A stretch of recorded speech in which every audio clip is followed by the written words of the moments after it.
Here we have an old cigar box.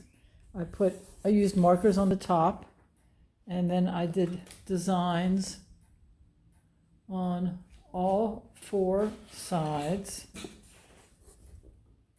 Okay, and then inside I have 2-inch by 2-inch blocks. Okay, and each one is worked on all 6 sides. So you have the choice to rotate them any way you want, or play with them like blocks and create unusual structures that way.